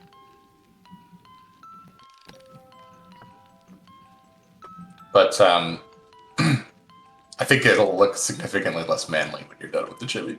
Oh, probably.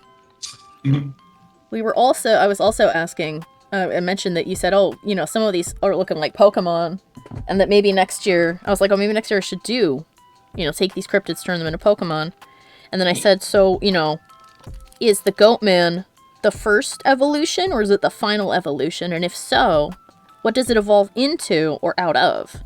And Ferb said, is the Jersey Devil the first evolution of the Goatman? And I said, I think that it may be the final evolution of the Goatman, because it's got wings.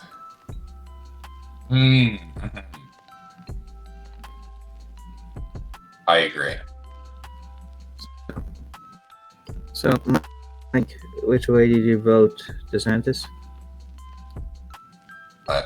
I can't vote for DeSantis, but I don't live in his state. But yeah, no, I did not vote for DeSantis, and I would never vote for DeSantis.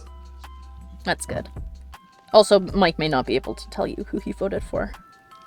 I believe... there's no law preventing you from telling people. Oh, the law is you can't show people your ballot. That's what it is. You can't take a picture of your ballot and go, look. You can get arrested for that. I don't think so. I think the law is that you can't take a picture of somebody else's ballot. Oh, because I remember people being like, oh, he's in big trouble when, you know, when Trump was running, and his son was like, see, I voted, and took a picture of his ballot. And posted it on his Twitter, and people were like, holy shit, man, you can't do that. No, I seem to remember the controversy involving him taking a picture of somebody else's ballot. Ah, okay, so that wasn't actually his ballot. I mean, I could be wrong. It's been a while, and so much happened under him. But this is true. Anything could be possible.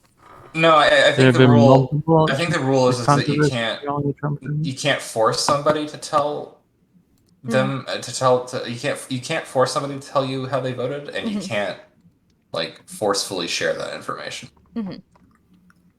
But I'm fine telling you, which is I didn't vote for any Republicans. Not surprised. If you'd said you had, I'd been very shocked. I've been like, really? About a libertarian. If the libertarian was actually libertarian, then yeah, I'd probably go for that, actually. Yeah. Boston Tea Party. So, I don't live in Boston, so probably not. I don't know that they have a political party called the Tea Party. Oh, they did. What's it called? What's the name of that weird church? Oh yeah, the Church of Scientology for office. I don't think they were running anybody in the state.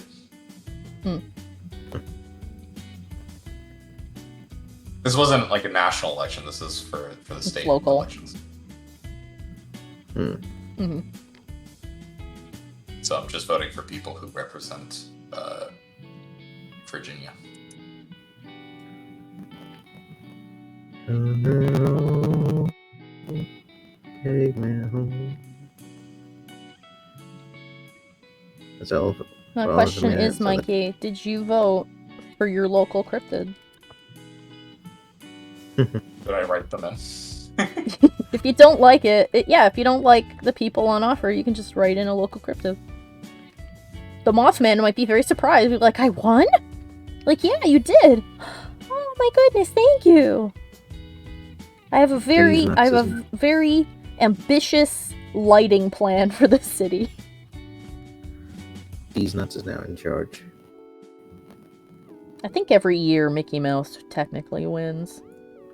Because that's like everyone's go-to write-in. Mm-hmm. If you were going to vote a cryptid, if a cryptid did get voted into office, Mikey, what kind of policy do you think they would have? Like, if we voted in the Goatman, what do you think his main policy would be? I think his main policy would be regarding the eating of like little baby goats. Oh, he would make eating goats illegal? Probably, yeah. I would imagine he would probably not be cool with that. I think that he would make the science budget bigger, and I think that he would heavily lean into bridge preservation and repair. Yeah, well. he would definitely champion some really good like infrastructure bills and stuff. Yeah. Yeah. I think he'd want to ram down on crime. Particularly teens making out on the bridges. Better sex ed for the teens, courtesy of the Goatman. Here's a good one for you. Say like some famous horror movie monsters got elected, what would their policies be? You got one in particular in mind? Well, let's say Michael Myers, what would his policy be? He would probably, let's see, he'd make mental health upkeep mandatory, and he would also make it legal to hunt your family for sport. I think he'd also want better sex ed as well, because the more people that are having it, the more you can kill. I feel like Jason would want to have better sex ed and better anti-drinking programs. And he'd make swimming and being a lifeguard and CPR first aid stuff. I thought you were going to say life coach. Yes, life coaches. Everyone gets a life coach. I think he would make everybody train. That would be like a school course to like learn to swim and also to learn CPR and first aid. Very good. Beneficial for little children. Out of all the movie monsters that are like slashers or whatever, Jason is probably like the saddest because he's a little kid at the end of the day. I mean, in the original movie, he's not a little kid, he's his mother, but spoilers for a movie that's older than me. Probably. I'm pretty sure that it came out before I was born. Yeah, well, it's because he drowned as a child. But he pops out of the lake as a giant man. And in the movie, it's his mother getting vengeance. The original one is 1980. Yep, so it was before I was born then. Mhm. I wasn't born until 1987. Mm-hmm.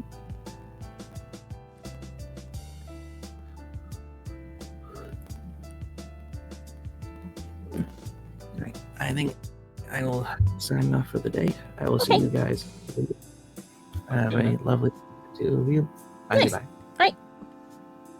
Feel better. Oh, he gone.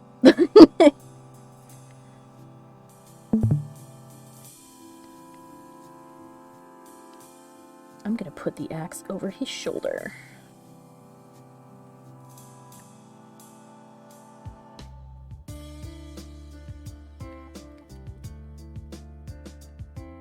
You know, out of all the Jason movies, I think that the one I enjoyed the most was Jason X, aka Jason in Space. Because that movie is so ridiculous.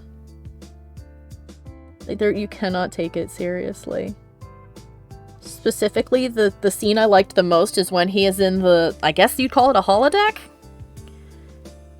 He's in the holodeck, and there's like two fake girls, and they're like, haha, we wanna drink and have premarital sex. And they're like, oh, let's get into our sleeping bags and then you can sleep with us. And Jason just stares at them for like a good solid few seconds. And then the next scene, he's just swinging them back and forth in the sleeping bags into like trees and rocks and things. And all you hear is them going, ow, ow, ow. Like, oh my lord. I laughed so hard when that scene happened. Oh my god. The part that did suck is that the first person who died is the girl that was like, this is a bad idea, and all of you going around doing this premarital sex stuff and drinking on the job are all losers. And then she's the first one to die, and I'm like, oh, come on, man.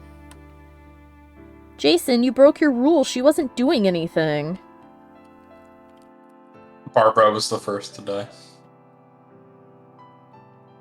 Barbara? Barbara, yeah, remember from Stranger Things? Oh, yeah. Her only crime is that she was a lesbian. I said sarcastically. Oh, Ferb is going on a Squishmallow run. I wish you the best of luck! Happy hunting! Come back with the Goatman Squishmallow if it exists. There's probably a Goatman Squishable. And if there's not, there should be. And this song is in German. I don't know what it's saying. I hope it's good. It's probably just talking about chill things.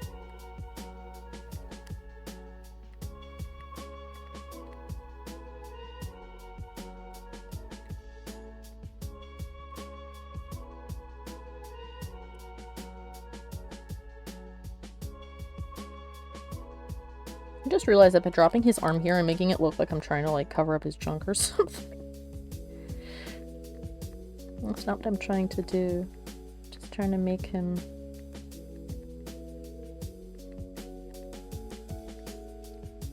look cute.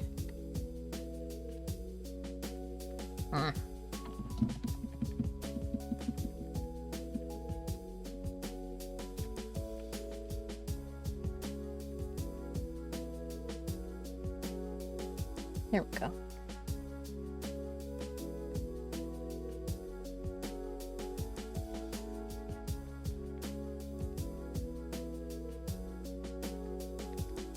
Almost done. And then when it is done, we will wrap up. So we're almost at the end of our time. Which is good, because I spent a long time on the Goatman. And I was concerned that I wouldn't have enough time to do the little Goatman.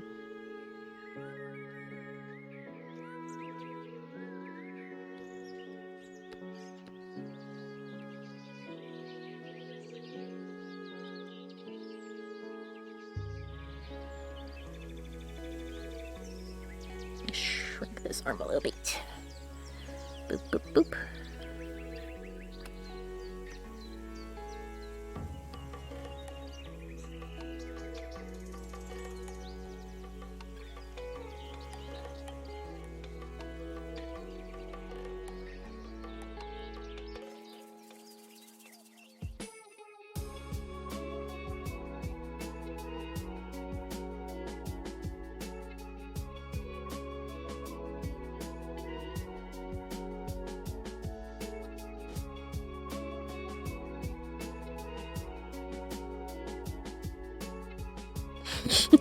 He looks so cute and silly. Make his head bigger in a second.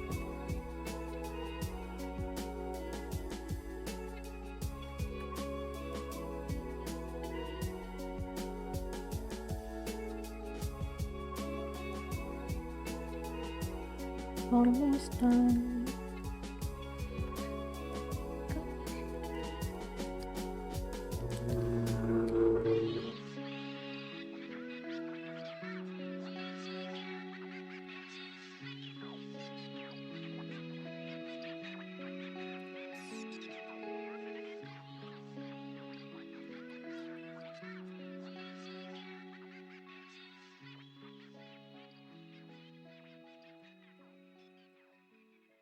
There we go. Alright, let's make this head bigger and then I can draw the rest of the axe.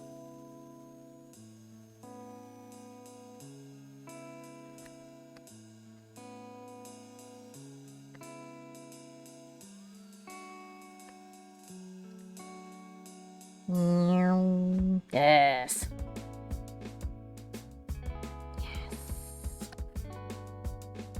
Also need to make big clumpy feet. Bigger clumpy feet time.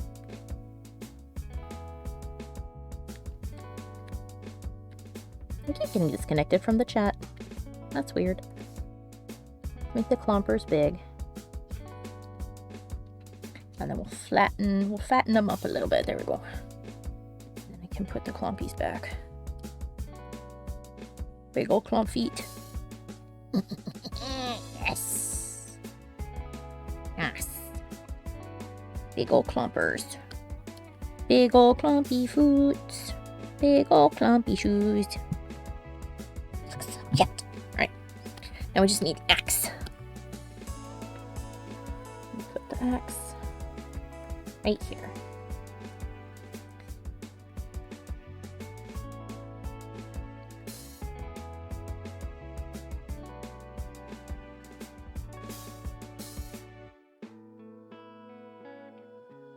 Looks almost like it's carrying a hoe.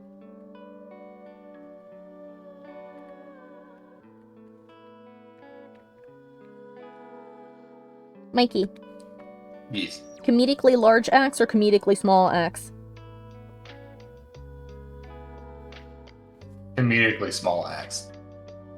Gotcha. Ooh, actually,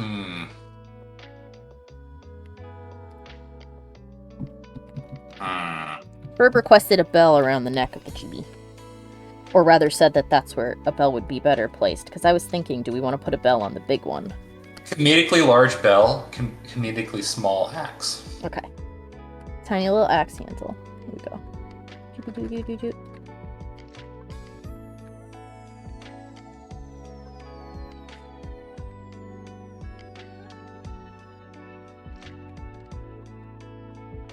Very small axe. There we go.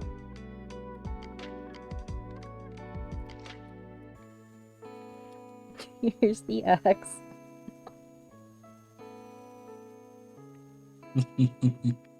I mean, that just looks proportionate. Yeah. This is a tiny axe. Proportionate axe, I guess, would have been the correct thing to say. So proportionate axe or oversized axe. Oversized axe, then. Alright. And now, after I fix this part, go big floof. Slightly smaller, big floof. There we go. And I'll put the bell here. Do we have it hanging low on a thing, or do we want it like up around his neck? I was thinking around his neck. Okay, so tight around his neck, like it's on a little collar, instead of dangling from a string. Big old bell.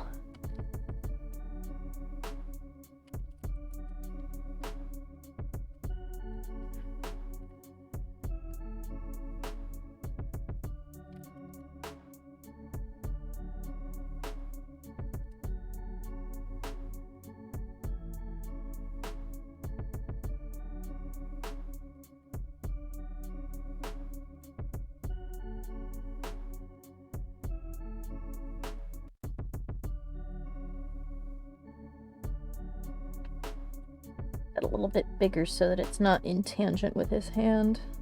I'd rather it go over his hand than be smaller. There we yes. There we go. Now let's clean this up just a little bit. Let's make it make more sense.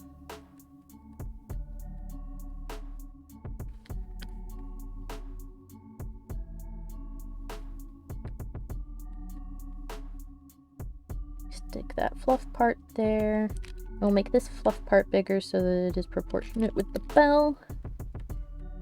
The big chest floof is restored.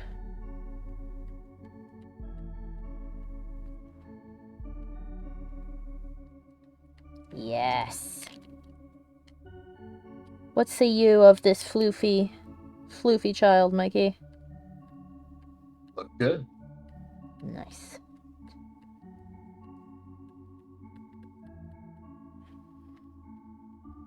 Excellent. Do I want the floof to be a little bigger? I think I want the floof to be a tiny bit bigger.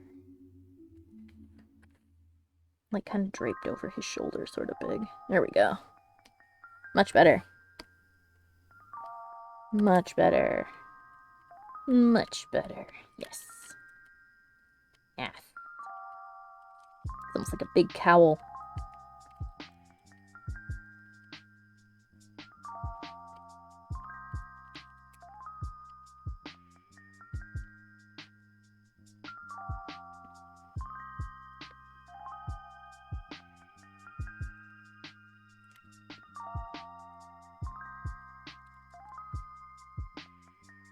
Perfect. Excellent. I will ink him later. Oops. Yes, I know. I saved it too soon. Jeez. Alright, before we stop, though, let's get him to be the right size. Let's compare him to the other two. So he should be about yay tall, because the ears don't count. I forgot his horns! I forgot his other horns! Oh my goodness! I knew I forgot something. I forgot his horns. How could I do such a thing? Gotta give him his big horns. Can't not have them.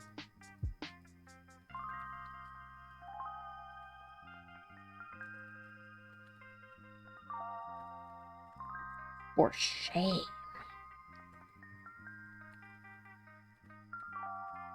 There we go.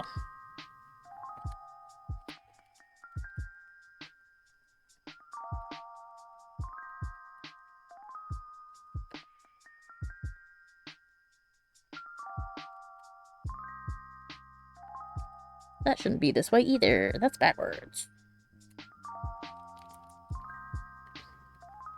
There we go.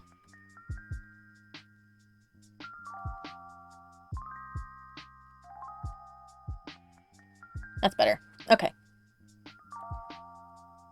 Put on the screen. And now we'll compare him to yesterday.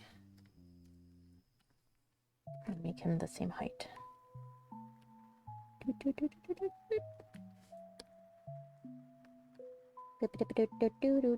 we go. Is he the same height as our other guys? No, he's a little bit too big. Shrinky, shrinky, shrinky, shrinky, shrink. There we go. Perfect. Let's make this background sketch a bit bigger so we can see them properly side by side. Perfect. Okay, we are all done for the day. I hope that everybody had fun. Let's see who tomorrow is before we sign off.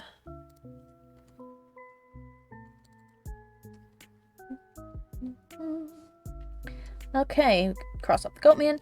Tomorrow is the Mothman, Mikey. Heck yeah. Yes! I almost closed Photoshop. I almost had a stroke. Okay. There we go. Almost closed Photoshop by accident. Woof.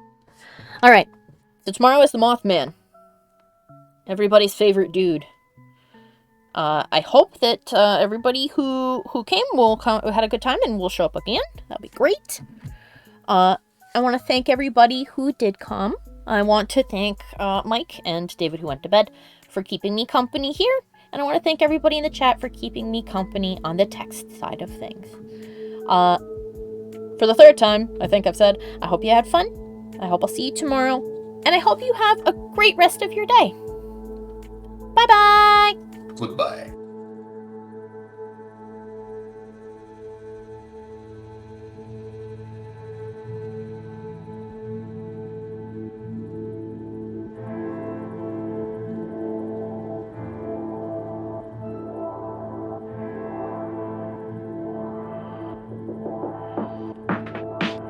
I would like to take this opportunity to thank all of my followers over on Patreon and give a special shout out to Jack Fox, Old Monster, Dizarin, and Revolution72. Thank you guys so much for your continued support. I'd also like to give a big thank you to everyone else watching. If you enjoyed the video, let me know with a like and a comment. Be sure to have a look at the other videos on my channel and subscribe so you never miss a new one. Links to my Patreon, Twitch, and all my other socials are in the description below the video. I hope I'll see you next time. Bye bye!